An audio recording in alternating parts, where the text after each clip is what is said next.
ব্যস্ত সময় কাটছে সচিবালয় সংশ্লিষ্টদের, কেননা আজ বিকেলে স্বাধীনতা পদক তুলে দেবেন প্রধানমন্ত্রী। সেই খবর জানবো আমাদের সহকর্মী মাহাদি হাসান সেখানে আছেন, তার সঙ্গে যুক্ত হতে চাই। মাহাদি, আজকে স্বাধীনতা পদক তুলে দেওয়ার কথা রয়েছে, আর এর পাশাপাশি আর কি কর্মসূচি রয়েছে আজকের প্রধানমন্ত্রীর যে কাজগুলো করবেন সেটি কি জানতে পেরেছেন আমাদের জানাবেন।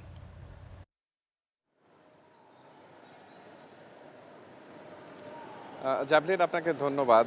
প্রধানমন্ত্রীর প্রত্যেক দিনেই বলা যায় যে ব্যস্ততম কর্মসূচি থাকে এবং ব্যস্ততম দিনই পার করেন। আজকেও যথারীতি প্রধানমন্ত্রীর সারাদিনব্যাপী নানা ধরনের কর্মসূচি রয়েছে। জানেন যে সংসদ অধিবেশন চলছে, তো সংসদ অধিবেশন আজকে সকাল 10:30টায় শুরু হয়েছে। প্রধানমন্ত্রী যথারীতি শুরুতেই সংসদ ভবনে থেকেই তার দৈনন্দিন কার্যক্রম শুরু করেছেন।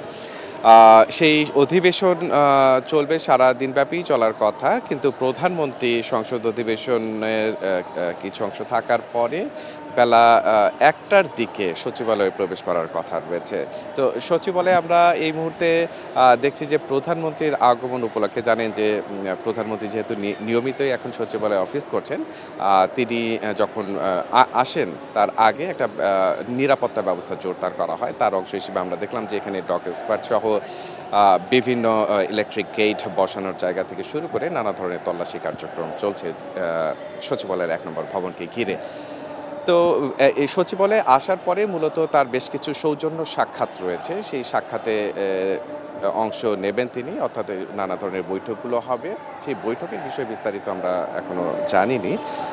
এরপরে বিকেল 4টার দিকে যেটি বলছিলেন যে স্বাধীনতা পুরস্কার আজকে দেওয়া হবে বিশিষ্ট ব্যক্তিদের, যাদেরকে নির্বাচিত করা হয়েছে তাদেরকে স্বাধীনতা পুরস্কার দেবেন প্রধানমন্ত্রী, এবং এটি অনুষ্ঠিত হবে ওসমানী স্মৃতি মিলনায়তনে, যেটি সচিবালয়ের পাশেই। সেখানে তিনি সেই প্রোগ্রামটি শেষ করে আবারও সচিবালয়ে ফিরবেন, এবং সচিবালয়ে ফিরে সন্ধ্যা 6টার দিকে তার একটি ক্যাবিনেট মিটিং রয়েছে। সেই ক্যাবিনেট মিটিংটি অনুষ্ঠিত হওয়ার পরেই মূলত আজকে তার কর্মসূচিটি শেষ হবে। সচিবালয় কেন্দ্রিক এই ছিল মূলত আজকের প্রধানমন্ত্রী কেন্দ্রিক কর্মসূচির সবশেষ।